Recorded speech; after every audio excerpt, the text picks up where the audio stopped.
Welcome to the Bold Analysis, ladies and gentlemen.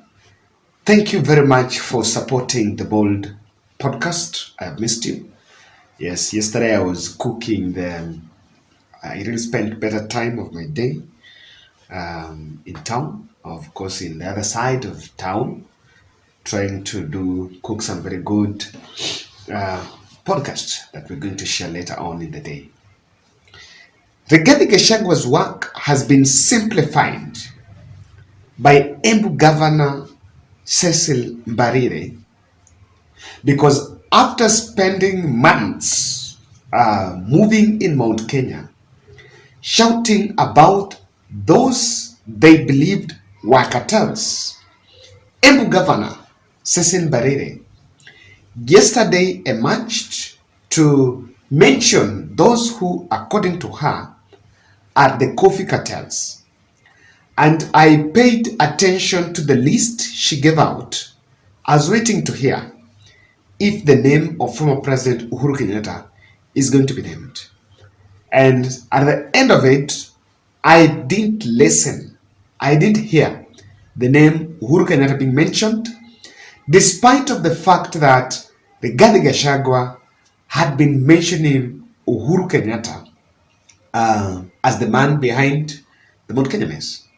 So in the fullness of time, I think the truth will come out. Can you listen to Cecil Mbariro's list of those who he believes are cartels?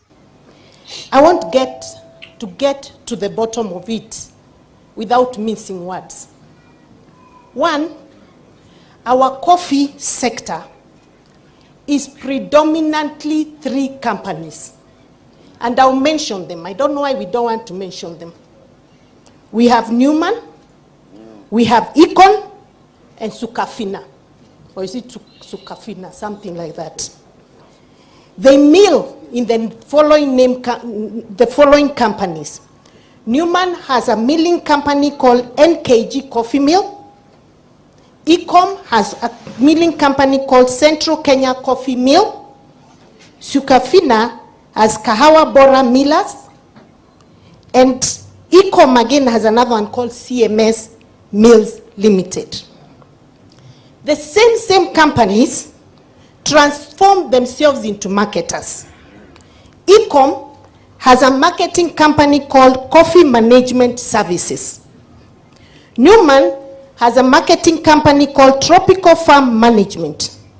Sukafina has one called Suka Sustainability. Ecom has another one called Oaklands Coffee Management. Ecom has another one called Sustainability Management. Then they move ahead and become buyers. Now, the Embu governor is saying those, according to her, are the people that are the cartels. And so, I may just want to ask, so all along, has Rigathi not known that those are the people that should be regarded cartels now? Are those the people that Rigathi calls cartels? This project is Rigathi's pet project that started in February. Now, in the same conference, in what looked like there was someone who spoke as a farmer and confronted the leaders and the MPs there, and even the governor, about these people about the intention to remove those people. The people they're calling cartels are people in the supply chain. They're buying taking to the cooperatives or even to the marketers. So there is a bit of that aggregation where the coffee is aggregated, then it is collected, then taken once.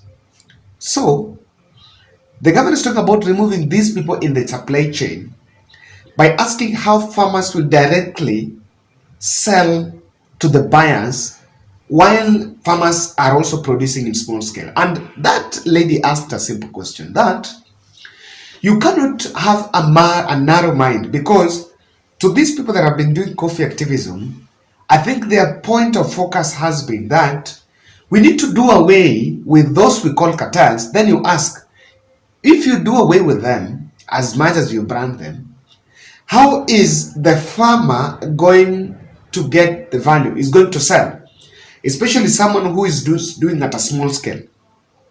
It is through aggregation, ni kuleta pamoja, aggregation just bring them together.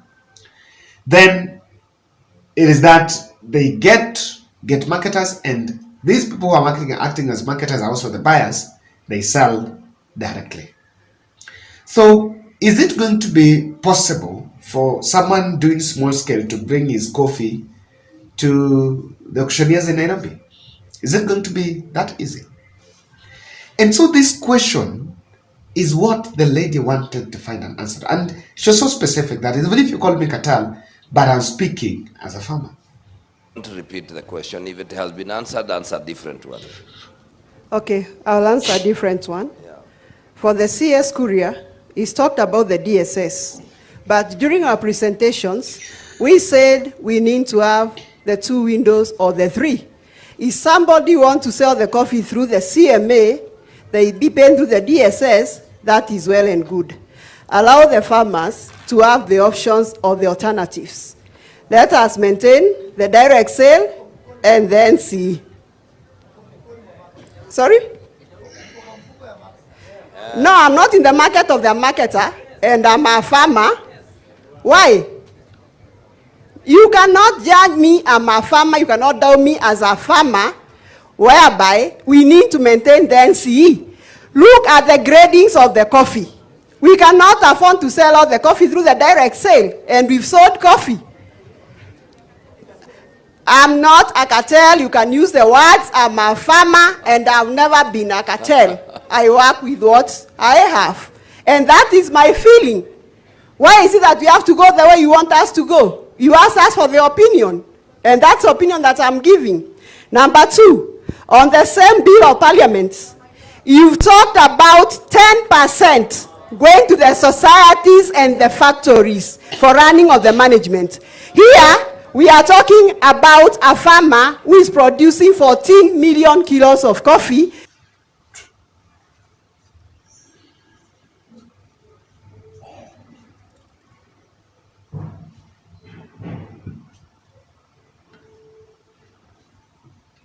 Now, when you pay attention, you will understand that that lady, that farmer, was responding to Moses Kuria.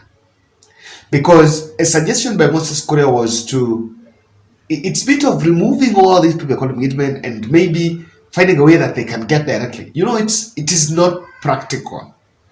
Because in everywhere there is that supply chain. And she was clearly saying that even if you call me cartel, the farmer should be allowed to make choice. It is about choice. It is not about being forced to think in some narrow path. I may not be an expert on this issue, but following just how I've been seeing this issue of coffee, tea, and milk activism going on, this country is not learning a lesson. And the orthodox way of addressing this problem clearly shows you that the farmer, the coffee farmer in Mount Kenya, should clearly see that the politician spending money, letting you to sit down and projecting himself as fighting for you is actually lying to you. If you ask me, that is the person stealing from you. And I will tell you why. Profiling the supply chain players as cartels and ejecting them by force is not a strategy that can work. These are structures and institutions that are there. While I do agree that because there are these middlemen, there is these people, the buyers, the marketers, and so, and because of these people, they are also taking a stake. And there is a high likelihood that they are exploiting the farmer. I totally agree with that. It's a high likelihood that they're exploiting the farmer. But do you think that removing them is going to help the farmer. How is a coffee farmer going to get the coffee to the Nairobi auction house? How?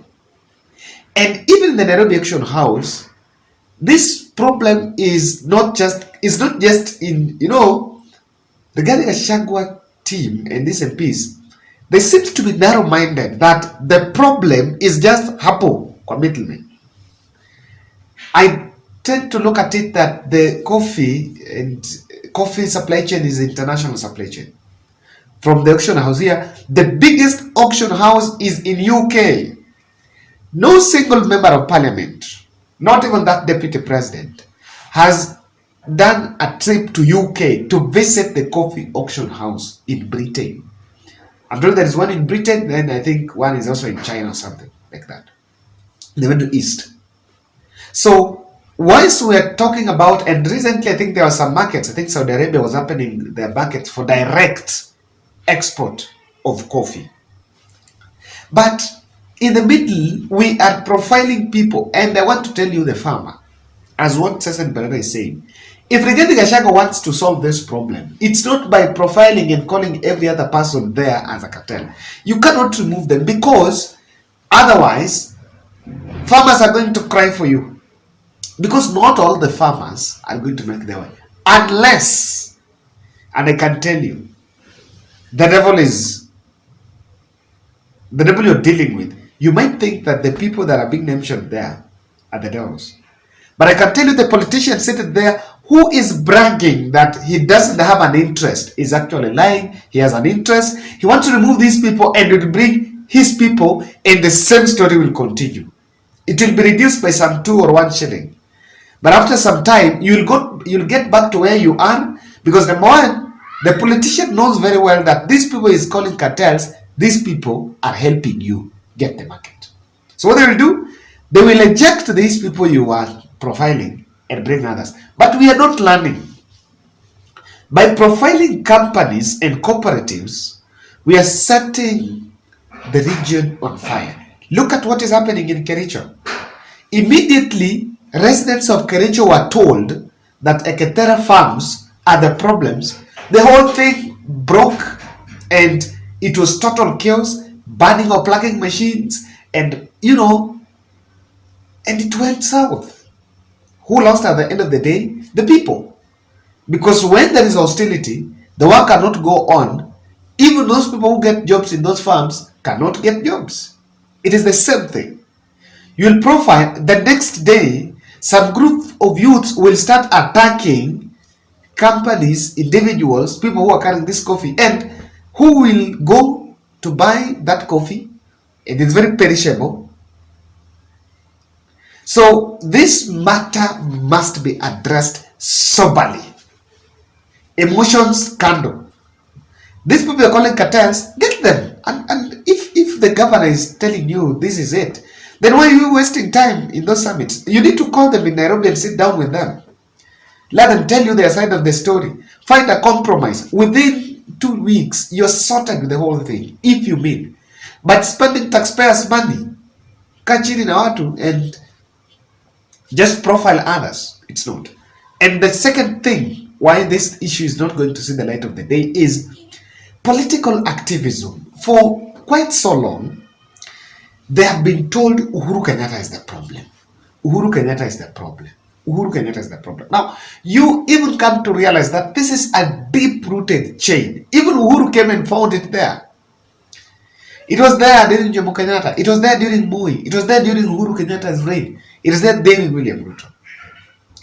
And the dragging of Uhuru's name in it erodes the whole essence of you saying you want to fight it. I think you just put politics aside and face the real thing, then solve it once and for all. I look at it as a PR exercise to emotionally manipulate the farmer through false hope and trying to project yourself as if I am trying. In the process, you find a way of attacking people and the media about how you are being distracted on fighting it, while in real sense, you are doing nothing about it. That's it. The whole thing looks like a PR exercise. just to be seen as if I am close to the farmer. I know what the farmer needs to get. I am going to make sure the farmer gets it. But in real sense, you are doing nothing about it. That is what has come out. And that is why you realize that the farmer is not reading the same page with what your politician is saying. Your politician is simply doing a lot of stories to attract, try to create some emotional scenes there and call other people and yield some political clout. You realize that not all the governors from Mount Kenya were there. I did not see Rungu Kangata. Kofi is in Muranga. I did not see Kiambu governor. Kofi is in Kiambu. I did not see Anne Waiguru. He's not meeting eye to eye with Rigathi because of the devolution money. I did not see Nyandarua governor. There were only 3 governors there: Embu and Nyeri, who also was not had mentioned that he was not going to attend, but I think he was called last minute to make sure he is attending it. So, ladies and gentlemen, it is not that easy. The farmer must have, in this case, I don't think the farmer is even sorted. It is just about politics. That's my take.